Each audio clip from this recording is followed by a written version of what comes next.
in listen-only mode. Good afternoon, and welcome to today's webinar on MOOCs, Massive Open Online Courses. Today's session is the second of 4 on the topic of libraries and online learning.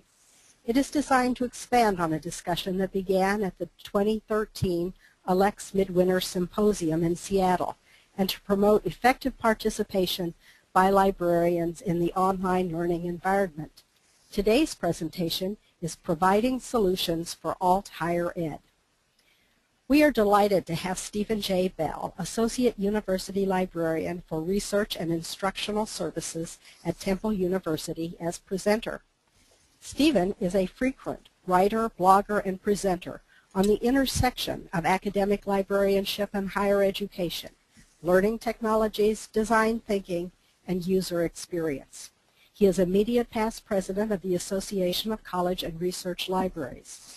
Stephen believes that librarians can be solution providers to the online learning community. Today, he will discuss how librarians can get into the conversation and fulfill this role in alt higher education. This webinar will be recorded, and a link to the recording will be sent to each attendee shortly after the conclusion of the program. Stephen will answer any questions you may have. Please type them in the question box that appears on your screen. We'll pause at the end for questions. We may also take some during the presentation as well at Stephen's discretion, but for the most part, questions will be at the end. If there are more questions than time, Stephen has graciously agreed to answer any questions that could not be answered during the session today. And now, as I turn the podium over to Stephen, there may be a short delay.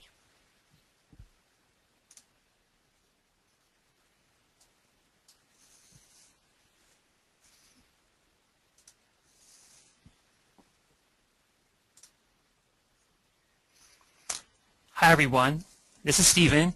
Thanks for joining in today. Glad to have you here for this interesting conversation about libraries and MOOCs.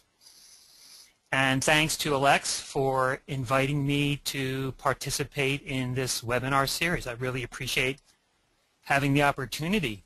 You know, part of the challenge of developing a presentation about MOOCs right now is that it's a moving target. Things are changing so rapidly. It's hard to get a handle on what exactly to say about it.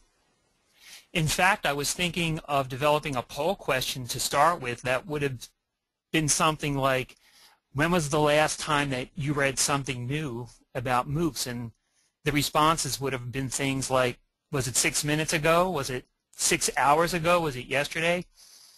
And I think for many of us it would have been almost 6 minutes ago. In fact, I was just looking at my email on my smartphone a few minutes before we were getting ready to start, and in my email came the latest issue of EDUCAUSE Review. And there must be 7 articles about MOOCs in that issue. So that's just more and more information that we need to digest to try to understand what's happening in this environment.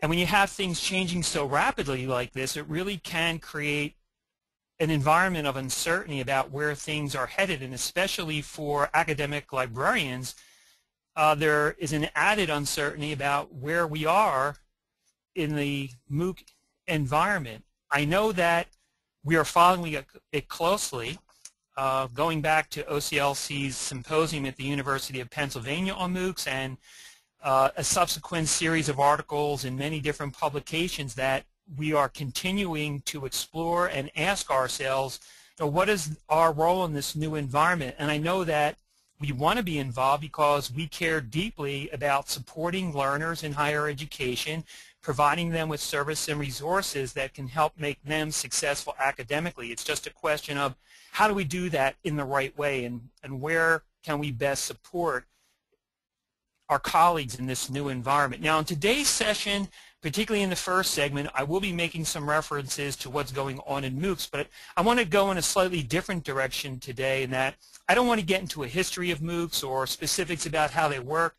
If you were here for the Mike Eisenberg lead-off webinar, I think he did this very well, And again, some of the articles, the one in Library Journal, for example, that Meredith Schwartz did, that was a very good overview and focused more particularly on what we can be doing as librarians. What I want to focus on in this webinar today is, exploring our role in this new environment and what can we do to best fulfill our opportunity as academic librarians, and how is our role changing? And I think this is not a new question by any means. This is a conversation that probably goes way back, and I can say at least to 2004 when John Shank and I started exploring the idea of the blended librarian. That is, what new skills sets would we need to be effective in a world of technology-driven higher education? And around that same time, Barbara Dewey was talking about evolving into an embedded librarian to better support our learners. So I think this is a question that we will constantly be asking and challenging ourselves to explore what are our new roles as we go into this world of alt higher education. We do know that we just can't keep doing the same things that we've always done, and we have to figure out how to be more agile and adaptive in this new environment. And what I'm going to talk about today is this idea of focusing on being a solutions provider, and what are the types of things librarians need to do if they want to evolve into that role. What are the qualities and the characteristics?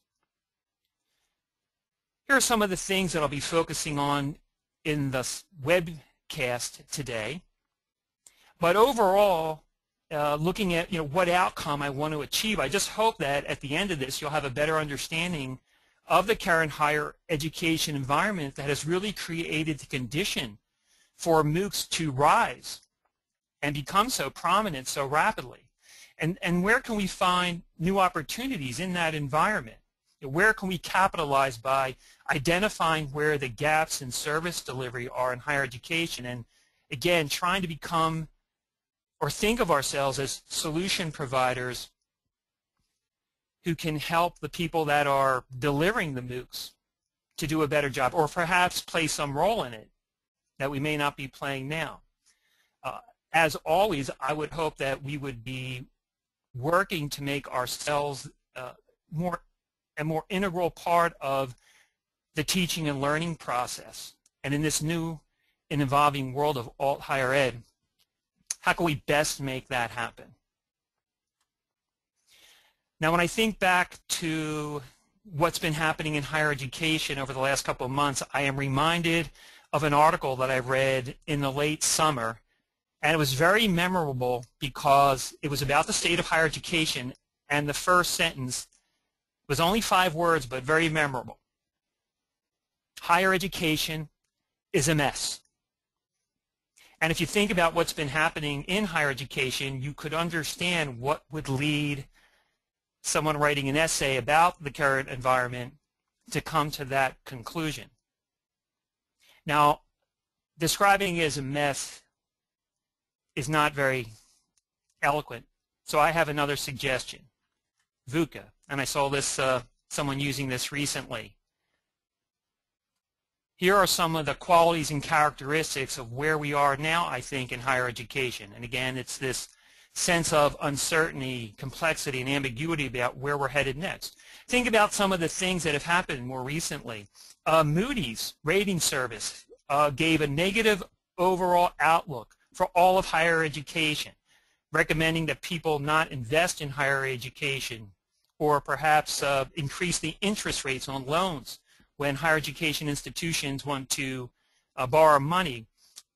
And this was the first time they included even the elite and selective institutions in their downgraded outlook.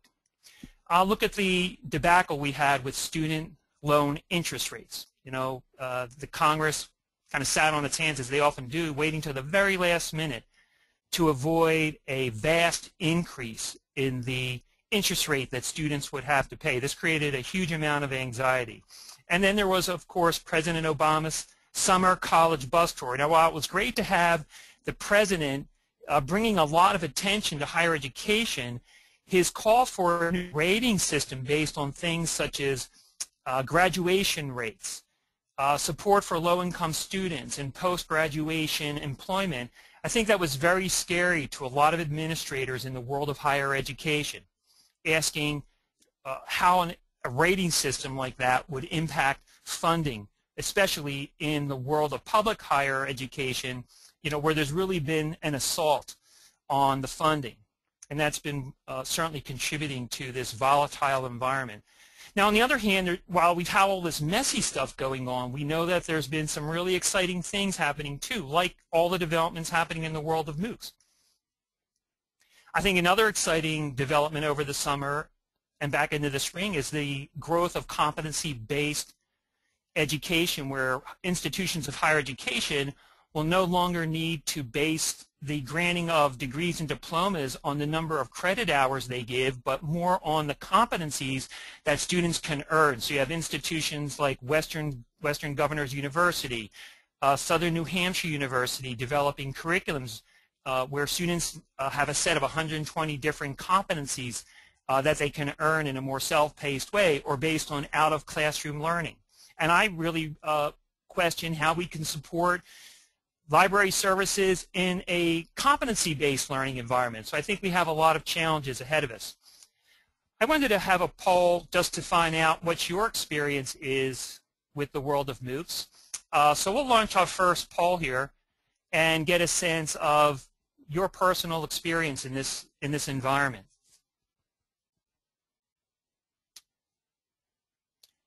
All right, so A, you've taken one or more MOOCs. B, you're enrolled in one or starting soon, and that's my own case. C, you're just thinking about it right now. Or D, probably something you'll skip altogether. And looks like we have a fair number of people that have already taken one or more MOOCs, and that's a great way to learn about and understand this environment. And then we have more people, the other half, thinking about it, and then we have a smaller group that is enrolled or starting soon. And I think the interesting thing is that all of you are saying that you're probably going to at some point because nobody's selecting D. All right, so thanks very much for giving us all a sense of where we're at with our experience in the world of MOOCs. So how did we get here? What are the factors that created the opportunity for MOOCs to become such a disruptive force in higher education? And I think it's really the intersection of two big forces. It's economics and it's technology. And I think those are the two things, as is the case perhaps with many other industries that are experiencing disruptive change. These are the big drivers. This is a still from a video, and it's actually a New York Times series they did called Graduating into Debt. And I think this gives us the perspective of the economics factor. In this video and in the series, they interviewed students with enormous debt. The typical student here had anywhere between $60,000 to $100,000 of debt. Now, what's really interesting when you watch the video, and by the way, I do have links to these things, to these videos on the handout that you'll get as part of participating in the session. The students readily admit that they really enjoyed their higher education experience, yet they are now having graduated and not being able to find jobs or low-paying jobs in coffee shops or in retail stores at minimum wage, and having huge amounts of debt. They're kind of lamenting and questioning whether higher education was really any value to them. In fact, it ends with a student saying something like, I paid a fortune for things I could have learned myself. It really wasn't worth it. And I think if you're someone who works in the world of higher education, hearing that kind of thing is really kind of depressing and raises questions in your own mind about how do we get into a situation like this. And this is a provocative quote from someone who has been a major mover and player in the development and growth of MOOCs. That's Sebastian Thrun. Now, I don't believe that this prediction will come to pass, but I think it does give you some insight into the mind of one of the primary MOOC visionaries. In a webcast that Sebastian Thrun, and if you don't know Sebastian Thrun, he is the developer of the MOOC system, Udacity. He worked for Google, and he developed a lot of their experimental projects like the self-driving automobile. This session, this video, was actually from maybe November 2012, and Udacity at that time only had 6 courses. There was no Coursera, there was no edX. It's just amazing how rapidly this whole MOOC environment has evolved. It's amazing to think of the progress that's been made. Now, in this particular video, again, which I provide you with the link if you'd like to watch it, Thrun gets to the technology aspects. He tells us that higher education is far too expensive and it's far too mediocre. He talks about having so-so faculty teaching the same course over and over again at different institutions. And his vision, he says, is to use technology to give students all over the world access to the world's best educators using the available technology. And I think he shares a really interesting vision because he says in this video what he'd like to see is people getting enough education in the first 1 or 2 years so that they could then go out and get a job, and they could do that at a relatively low cost through MOOCs. And then once they have the means to afford their education, then they could begin to take courses that would round out perhaps a liberal arts education, for example, after they've gotten the technical side of things, so that they could learn continuously throughout their careers. He's saying that, given the way the world's going, no one can just stop after 4 or 5 years with a degree. It's going to be continuous learning, and that's where he sees MOOCs also being important, not just for getting degrees, but as a source of ongoing continuous learning for people who will perhaps have many different types of careers and need many different skills as they move through their careers and their lives. So there you have, again, the economic side of things and the technology side of things, and you bring them both together. It really creates a very fertile environment for MOOCs to take seed and to grow so rapidly. And of course, with that, there are lots of questions being asked, and there are sub-industries developing.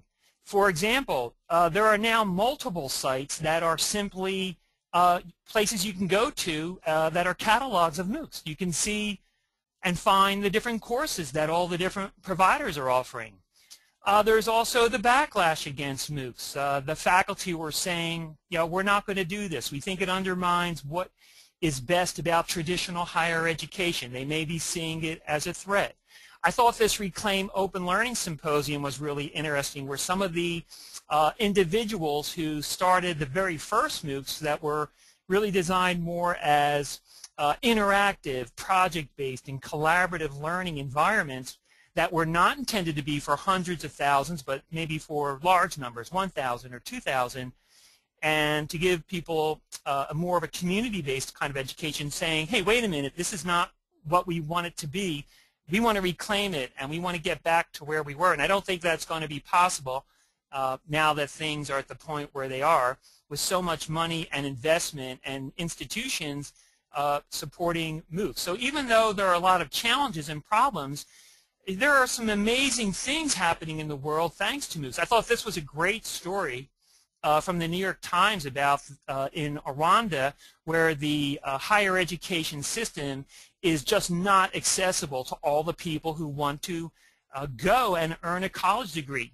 So this was talking about a collaborative project to help the universities there take advantage of MOOC courses because of the affordability and the accessibility, so that students would be able to earn degrees. So when you read about things like this, it's like, hey, this is a pretty amazing thing if we can raise the level of quality education around the world. So whatever it is that's happening in MOOCs, be it positive or negative, as academic librarians, we really still come to this with a very big question. Now, this is not a question that I made up. This is actually a question that was asked in the first webinar that was led by Mike Eisenberg, and this is what people wanted to know. Okay, it's great to know that there's a lot happening in the world of MOOCs and there's positive and negative developments, but at the end of the day, as librarians, what are the things we can do to support them?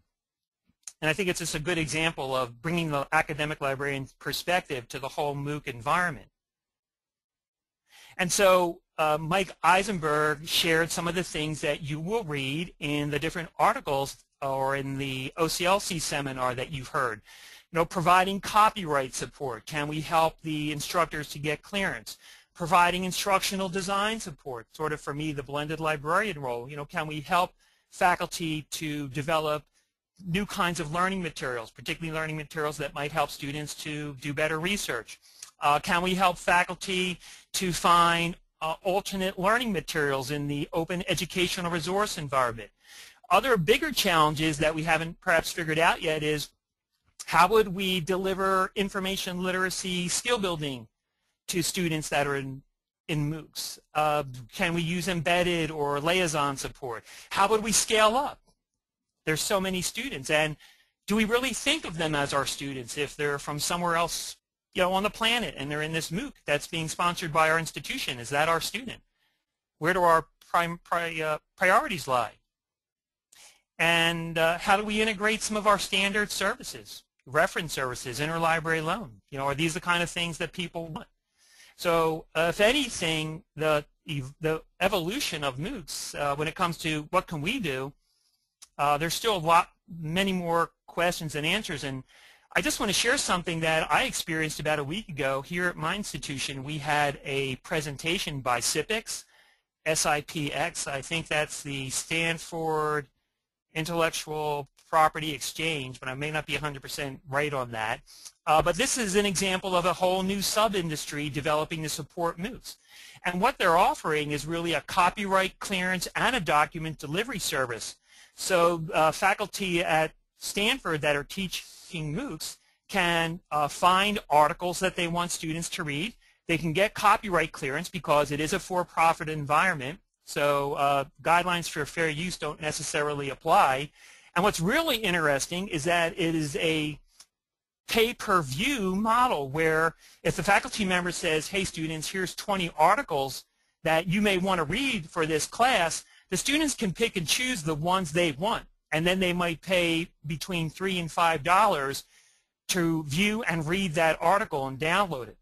So when you talk about, hey, how can we as librarians deliver resources in a MOOC environment, SYPX seems to already be way ahead of us in figuring out how to do that and provide a revenue development model for faculty and for institutions. So there's a lot happening out there. Here's another poll. Want to see again how up-to-date people are on their understanding and awareness of MOOCs. So I'm giving you 4 headlines about MOOCs. These are all fairly recent, and one of them is not a real headline. So we're going to launch our next poll here, and we'll see if you can figure out which one is not the real headline.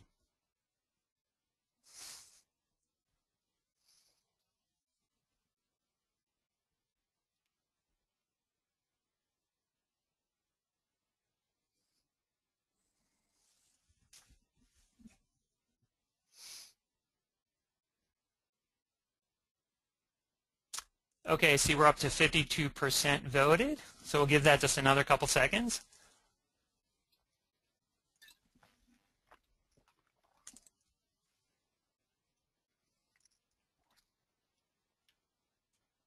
All right, you guys are doing pretty good. Well, nobody picked B, which is good because that was actually, I think, one of the headlines that I showed on a slide or something close to it, a slide a little bit back. But the actual false headline, the one I made up, is C. A is actually a true headline, and this was at an institution where they came up with a variation on MOOCs, and they believe that by making it more affordable, they would have more people enroll and that they would earn millions through it. But that has not really happened. Okay, so thanks for participating. It looks like I think most people here are pretty up to date on what's going on. And yes, D was an actual headline, and not too many people picked that. All right, so I think one of the things I do want to focus on today, and I think this is very relevant to our place in the world of MOOCs, is it's all about change. This is a fundamental change that's taking place in higher education. So, why is it a challenge to adapt to a change like this? Well, it's just not that easy, folks. This is the inflection curve. It's actually something that was mentioned in a book by Andy Grove, who was then the CEO of Intel. His book was called Only the Paranoid Survive. And he shared this as a way of indicating what happens to many businesses or nonprofits. They get to a point where that yellow dot is, where they're plateaued. And depending on what happens, they may fail or they may go on to new levels of success.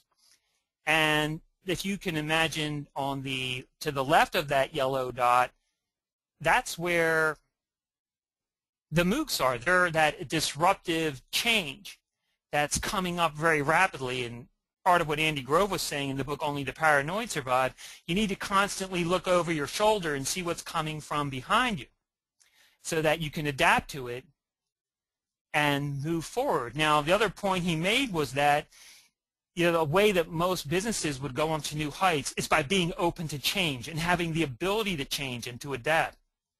And higher education doesn't always have that capacity.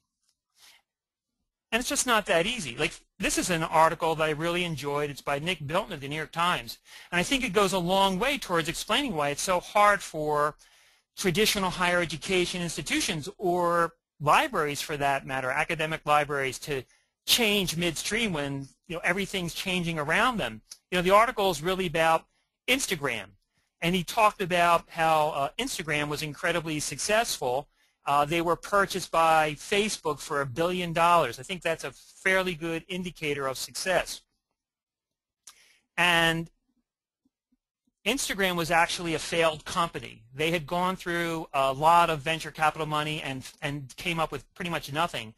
But they did realize that people liked one thing. They liked being able to take photos and make some changes to them, spice them up a little bit, and then share them very easily on their social networks. And they said, hey, let's just do that. And they only had a couple of employees. They didn't have any entrenched culture. So it was really easy for them to stop midstream in what they were doing and start doing something completely different.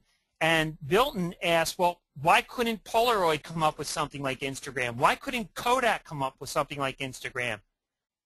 Well, it's because of their entrenched cultures. They had the technology, they had the money, they had the knowledge, they probably had the capacity, but ideas just can't come through that easily. And when they do, it can take weeks or years of going through committees and financial vetting to just get an idea on the table. And you can see that that impacts our libraries and many of our traditional higher education institutions. We have these entrenched cultures that make it really complicated for us to change, which I think is why Coursera and EduX have been successful in that they are separate entities, separate from their traditional institutions. And the faculty that are really excited about this are the ones who are moving into this new environment where, as at other institutions, you see faculty are hesitating and asking a lot of questions about what does this fundamentally mean about how it's changing the nature of higher education. So it just would take a lot more time for us to make these kinds of cultural changes in our institutions. This is a slide that comes from an article written by Clayton Christensen, and I think he has a pretty good feel for where we are right now in this change environment in higher education as we transition to new experimental forms like MOOCs. And he talks about two kinds of innovation, a sustaining innovation and a disruptive innovation. And he says they're both important. And he sees that higher education is somewhere in this hybrid zone, and that we're still doing some of the things that we did in the old days, in the old model. They're still present, but there's pieces of the organizations that are moving ahead into this new world of online learning, and he sees lots of different experiments and models taking place. So, you know, change is happening gradually. It's this sustaining kind of change. We're not just rapidly shifting to something incredibly new. I think that's what Sebastian Thrum was able to do by, again, getting venture capital and going out and starting from scratch. I don't think he would have been successful if he had stayed at Stanford, where he was a professor, and tried to do the same thing, which they eventually started on their own as a competitor to Udacity. So let's do one more poll to test your knowledge of MOOCs. Here are the abbreviations for 4 different MOOC variants. Now, one of them is not real. So if you've been following the literature about MOOCs lately, you might have a better feel for which of these is the real one. Or rather, I'm sorry, which of the ones is not the real one. 3 are real variants, and 1 is a phony. So let's bring up that poll. Here we go. And we'll ask you to participate here.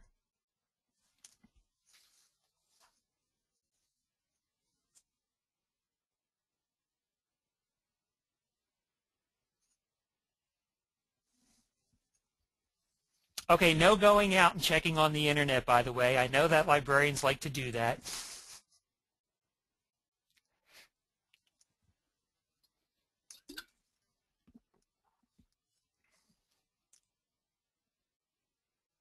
Okay, we have 60% voted.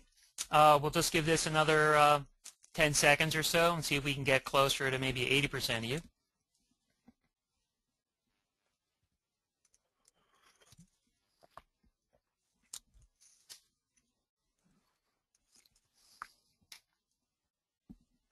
Okay. So again, you guys did pretty good. The majority of you said that C is not the real MOOC variant, and you are correct.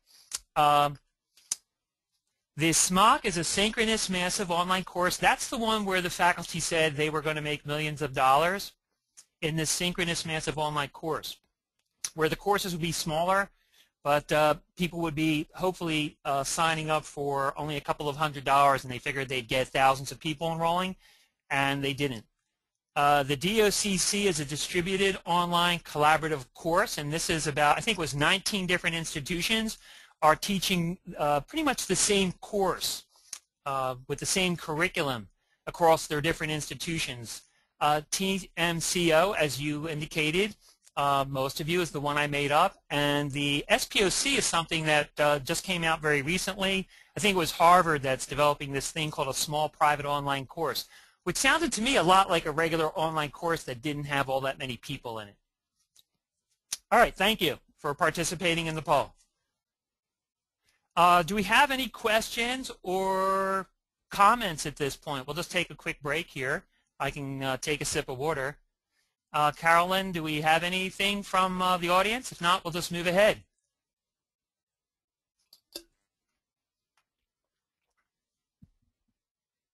Okay, I'm not hearing anything, so... oh.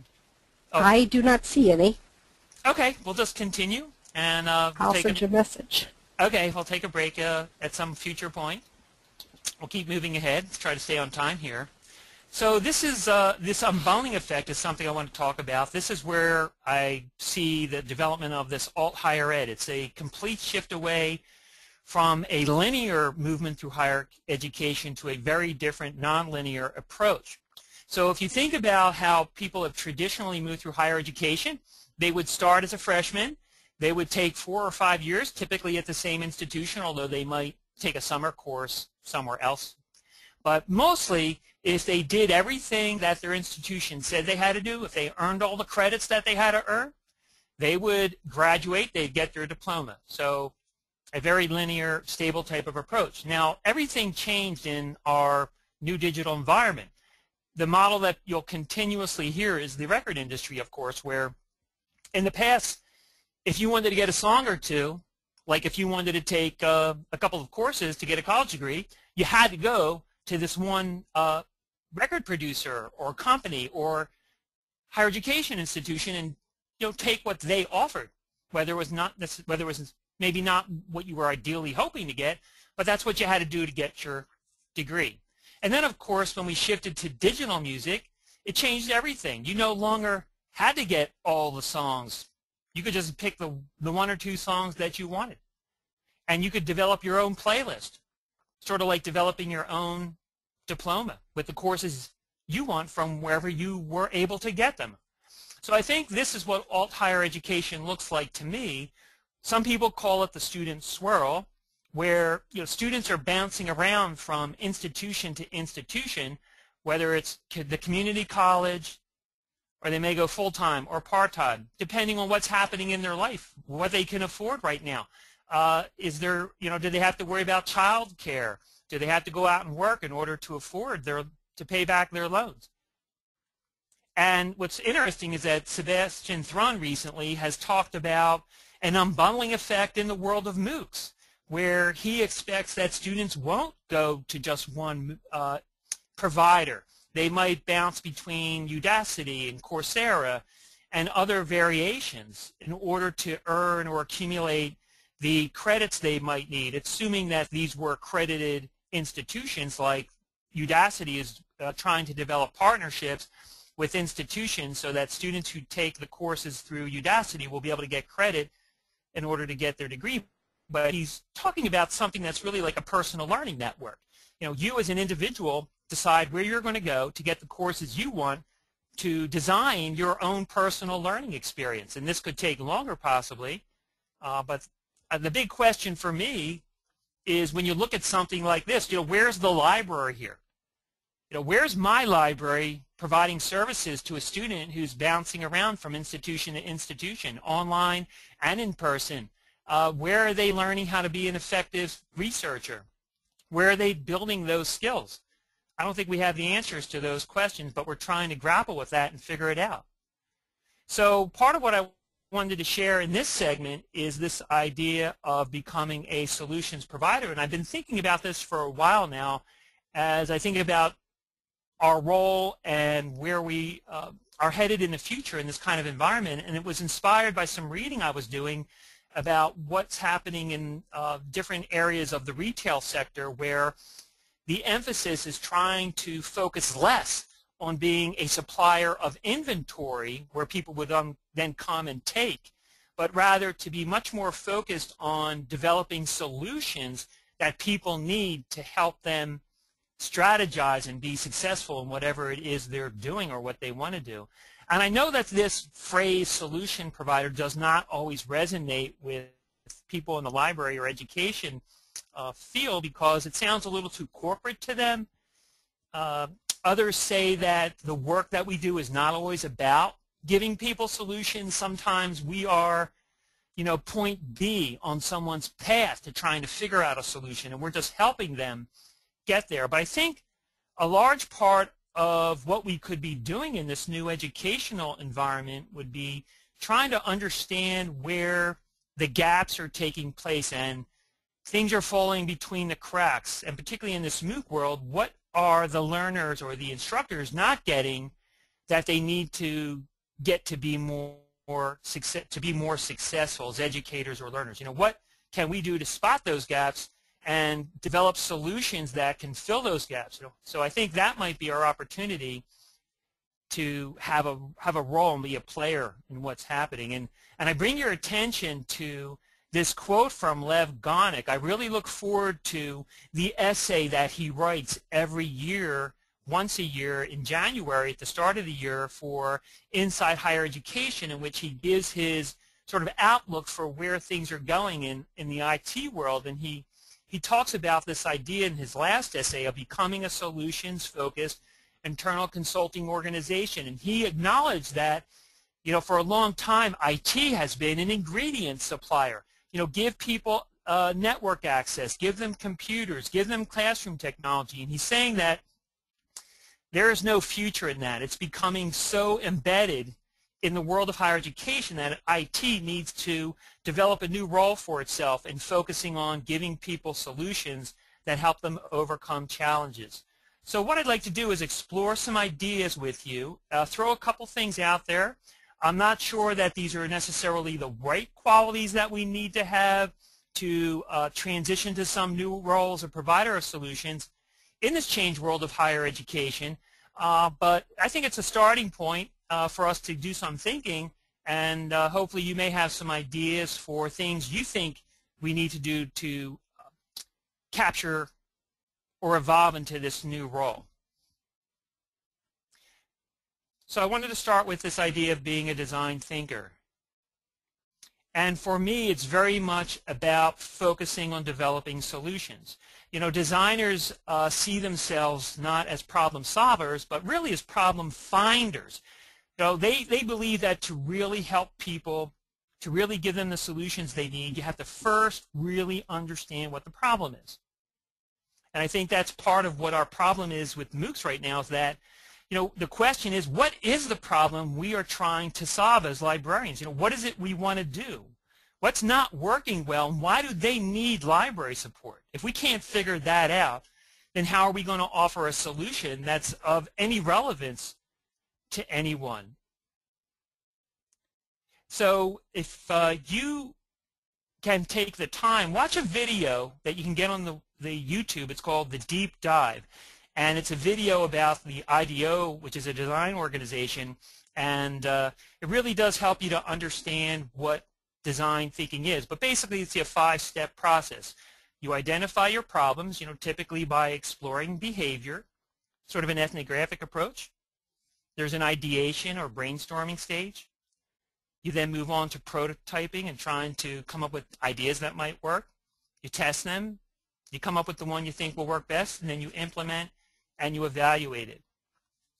So that's the first one. Can we become more of a design thinker in this new role we might evolve into? The next one is this idea of being a gate opener. You know, for a long time, our role was about being a gatekeeper, you know, acquiring the content and making the content accessible. And you had to go through the library to get the content. And I think we all know that role is going away, and that there are many other ways that our faculty and our students can access information that they want to get. So what I'm suggesting here is that we need to become more focused on designing and delivering a great library experience for people. You know, what would that experience look like for a MOOC faculty member or a student? I think we still have a lot of work to do in designing a better library experience for the people who come into our physical libraries or for our distance learning students. But if we want to think ahead, you know, there might be things we could do to make it a better educational environment and a better experience for the learners.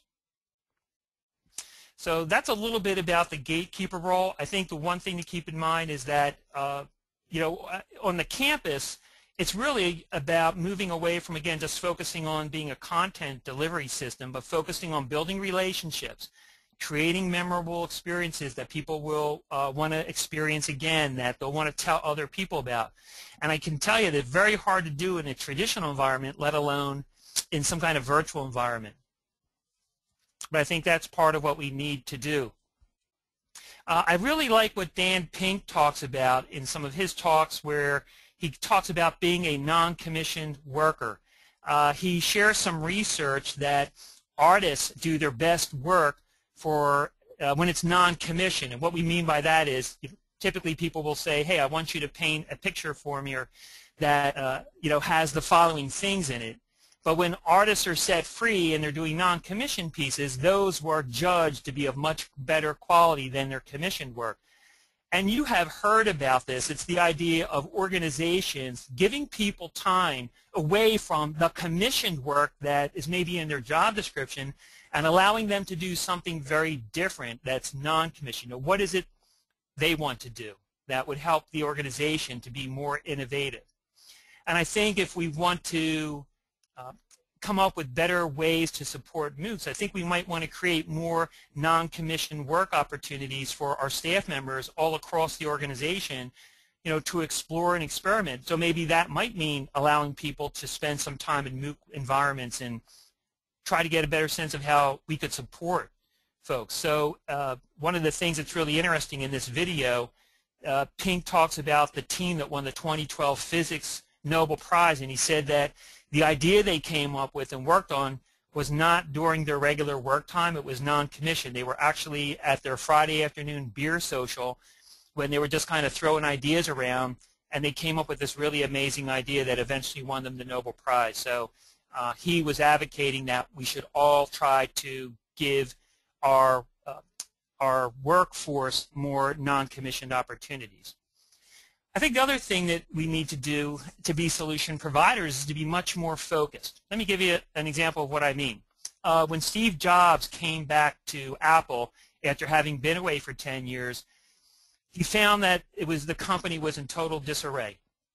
And they were making all kinds of products, dozens of them, and none of them were leaders in their class. So after 6 months, he went to his top managers and he said, stop everything. Stop making products. Stop the assembly. Stop the design. And he drew something like this on the whiteboard, a quadrant, and he said, okay, we're only going to create 4 products. We're going to create a desktop and a laptop, and we're going to make one for consumer and one for business. And he said, we're only going to focus on doing those 4 things. And we're going to be the best in the class for those 4 things. And when Steve Jobs was interviewed about this, he actually said something along the lines of he was most proud of what Apple didn't do, the things he said no to, because it allowed the company to focus on designing the best products in the class. And I think this is really important for us if we want to get involved in supporting MOOCs. You know, we can't do everything. So we really need to think carefully about what's our focus. Is it to deliver services to the faculty and students in MOOCs? And if so, what are we going to say no to in our current world that will allow us to do that? If we can't focus and we can't do it well, we might be better off not doing it at all. I think you're also, many of you, familiar with the value projects and initiatives that are out there. Both ACRL and ARL have projects that are focusing on how can we, as a profession, demonstrate the value that we bring to our institutions and to higher education. So I think this is in tandem with being focused. You know, if we're going to focus on things, how do we focus on the things that will get us the most bang for our buck in demonstrating the value that we bring to higher education? And I think that as solution providers, you know, we would focus on what are the solutions that are most likely to help us deliver value to our institutions. And I guess the question we have to ask is, would we get a lot of value out of supporting MOOCs? I like, again, the idea of being grassroots leaders. I think if we're going to be solution providers, this is really important. What this really means is that as librarians, you know, we would not wait for someone to ask us what to do. A grassroots leader goes out and looks for things that need to be done. You know, where are the gaps? Where are the problems that no one is currently helping to solve? And then you would develop strategies and solutions to try to improve in those areas. And I think that as librarians, we have a lot of opportunities to be grassroots leaders on our campuses. And as one example, a lot of us are exploring these kinds of alternate textbook projects, making use of open educational resources, because one of the biggest problems that our students have right now is the high cost of textbooks. And many faculty are also questioning why they need to have students buying really expensive textbooks that they may not even be able to make the best use of. So there's, of course, a lot of things happening in the world of textbooks, whether it's rentals or completely open environments. But I think the library can be a real grassroots leader on campus in driving this. And this is an example of something that we're doing at Temple University, but we're not the only ones by any means that have developed alternate textbook projects. So if you haven't been following this, you might want to take a closer look. And this is, again, just one example of looking for an opportunity on your campus to develop a solution you can provide that would meet a need that no one else might be paying any attention to, but for which both our students and our faculty are asking for some help. And again, I could see this extending out to students that might be in MOOC environments where, how can we help our faculty that are teaching the MOOCs to develop learning materials. I don't even like calling them textbooks anymore. I like thinking about it as more digital learning materials, and hopefully using open resources that create a package that will help students learn the material they need to learn to be successful in their courses. And I do want to finish up with this idea of Start With Why from Simon Sinek. You may have seen his video about Start With Why or read his book. And I just don't think you can say enough about the importance that he talks about of understanding, why you're doing what you're doing. Understanding your core values, knowing what your beliefs are, having a shared purpose in your organization. And he talks about this idea of, people don't buy what you do, they buy why you do it. And I think what he's trying to say there is that, it's going to be hard for people at your institution to come to you and say, be a part of this new alternate higher education environment, be our partners here, if they don't know exactly why you do what you do. If you want them to trust you, you want them to see you as a partner, you want to earn their loyalty. So I think he makes it very clear that one of the ways you do that is by having within your organization a very clear sense of this why, and being able to communicate that in, I think, in an emotionally connecting way with your community members. So if you haven't explored this, this might be a great opportunity to get staff involved in having a conversation about what is the why of our organization, and is our why supporting MOOCs, or is it doing something else entirely different? So let's take another poll here just to get a sense of where people are at right now, having heard some of these ideas today. And I think the question I want to put to you is, do you see yourself as a solutions provider for your campus, for your institution? So I'm offering you these 4 choices to get a sense of where you're at right now. So let's just switch over to the poll.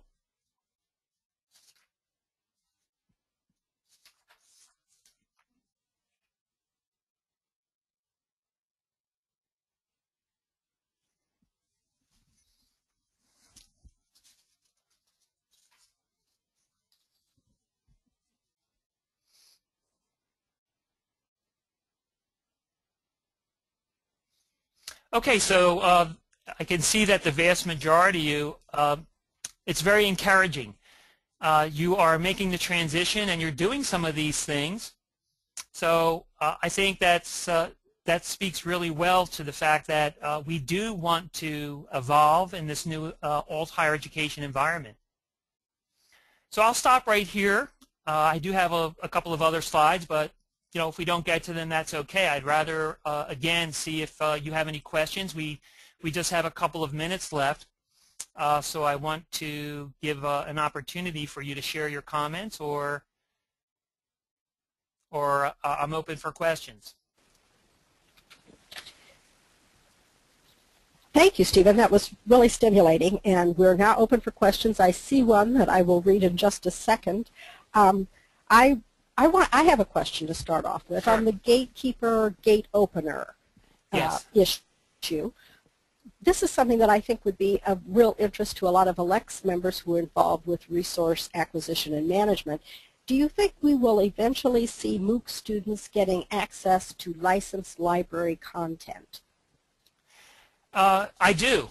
I think there are some challenges with it now because of the current licensing environment where you sort of it has to be by institution, but it is possible that a company like a Coursera or Udacity, they could certainly go out to the organizations that we partner with to acquire licensed library content and then make it accessible to students. Now, I think the big challenge right now is if you look at the way those are priced by FTE, how would you price something if you're a provider of content to an organization like Coursera that can have, hundreds of thousands or millions of students? I'm not sure what that model might be, but maybe for selective courses, maybe for students that pay some fee because they want to get credit, they might be the ones that would have access, and the other people that are coming in for free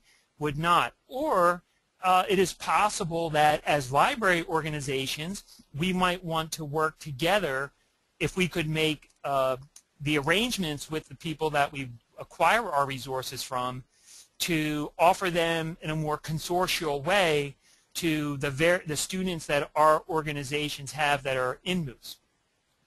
I guess the big question again would be, what do we know about the students, and to what extent do they really need this content? Do we really want to go to the expense of offering it if they're able to get the information from other places? So that's a big question.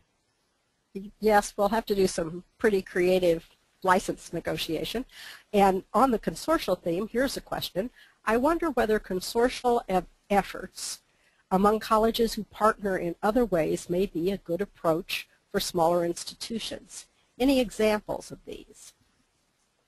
Well, let me go back for a second to the slide, because I think there already is something happening there. And that was the DOCC, the Distributed Online, hold on just a second. Yeah, the Distributed Online Collaborative Course. This was actually a group of smaller institutions, liberal arts colleges, I believe, that said, hey, let's do something similar here, but what we'll do is we'll pick a course and we will all teach that same course across all our institutions. And I don't know, the difference is I don't know to what extent they were making it accessible online. I do believe there was a component of that. But to me, that's how, working as a consortia, those institutions could vastly increase the number of students who are taking part in this course and having a collective learning experience. So I think that this is something that we are going to see more of. It is possible. Interesting. Here's another. Would you consider using reserves or working through Blackboard as a solution? As a solution to? I mean, I'm not... Oh, I understand. Well, those... I'm not sure I would consider that a solution for alt higher ed. I mean, I think that I would see that as more of a traditional library service, you know, providing access to materials that are on electronic reserves through Blackboard courses. I mean, we do that right now at this institution, and I'm sure many others do that. I think it's a solution for the online learners that are currently enrolled in courses, because this makes it extremely easy if you're an online learner to get access to, you know, the library resources. But would that be a solution in an alt higher education environment? I guess the answer there will be it depends. You know, it's not necessarily alt at this point. Yeah, yeah. I think that's more of a solution for a more traditional setting, for face-to-face or online. But I think that's a good question, though. How to use classroom software. Yeah, we'd have to figure that one out. But yeah, definitely, you know, online learning platforms or face-to-face learning platforms, I mean, courseware, you know, are certainly a place where librarians can do much more with embedding their resources and themselves, so they can, you know, really expand the number of people they can reach. So yeah, maybe there is some solution possibility there. Here's another question. If we're only delivering information to certain students, then we have to stop calling these courses open.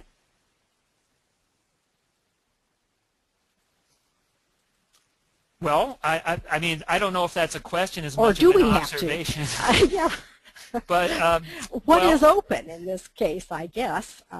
Well, I think the thing that people have equal access, perhaps. Well, I only suggested one possibility there. I mean, you know, who knows where this is going to go? But I mean, if the institution really wanted to do it, they could potentially make all kinds of resources open to everybody who's, you know, working in a course, and not necessarily just the ones who are paying to get credits further on down the road if they pass the various tests and do what they have to do to get the credit. I could very easily see, again, faculty creating their own resources and making it available. The institution could certainly pay to have that done. So I don't think we're seeing too much of that right now, but I think the potential for it to happen is there. Again, I think part of it is for us to better understand what access students currently have information to without our support. Is it sufficient? Do the faculty believe that more is needed? So again, I think that's part of that design thinking idea, to try to better understand the problem before we really figure out what the right solutions are. We only have time for one more question. I like this question. What do you think about the idea of librarians themselves teaching MOOCs or subtypes of MOOCs on information literacy? I think it's a great idea. I think some people are probably already doing that. I think Wake Forest is an institution that put together a MOOC on using the library effectively. I'm not sure that was the exact nature of it, but Wake Forest Library is developing a MOOC, or has developed it. I guess the big question is, will people want to take a MOOC like that? It always gets back to me for this WIFM. Like, what's in it for me? Is it going to help me advance my career? Is it going to help me develop a skill that will help me sell myself in the workplace? Do they know they need it, kind of?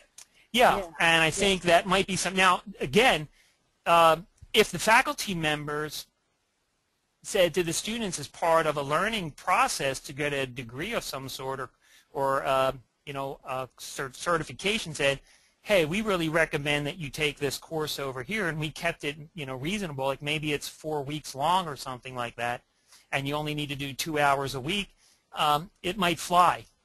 So I think that this environment, as I mentioned a couple of times, is totally open for innovation and experimentation. We can certainly try it. If it doesn't work, we'll probably learn something from the experience no matter what. So I think that's a great question, and I say go for it. And this is, I think, really pertinent to ALCTS members who are in different kinds of libraries. What do you see public libraries doing for MOOCs? I'm sorry, I just think that's such an important question. And I realize it's not just something academic librarians are working on, but I have to say that the public libraries, more so than the academic libraries, are the ones that might be getting more MOOC students coming to get help or find information. Being that the academic libraries might not be open or accessible, I could very easily see that a student who's taking a MOOC from somewhere that's at a great distance would want to see their their public library as their local resource. And just on a much more fundamental level, they might want to go to the public library for study space or to get on the internet. We always assume that everybody has access like this, and maybe there's people who are taking their MOOC by going down to the public library and getting on a computer and accessing their course, downloading materials, uploading exams. So I think that public libraries, as always, are going to be key elements of support in the community for learners. So I think there is a significant role. Thank you. Now, I want to thank you, Stephen Bell. You're welcome. Was a very enlightening webinar. I love the questions. And thank you, Kat Ballack, for your technical support. And thank you, attendees, for participating in our efforts to extend our contributions to higher ed in the evolving digital world. And I want to remind you that we do have a question log, and questions that were not answered in the session will be answered in writing. In addition to the link to the recording of today's session, we hope you'll take a moment to complete a short survey you'll be sent about the webinar. Kat, if you could switch back to my screen, you will be sent a survey about the webinar, and your answers will help us. Your answers will help us prepare our next webinar. As you can see, we have several coming up soon, and we'll hope to see you at other ALCTS webinars, perhaps on a topic that you have suggested.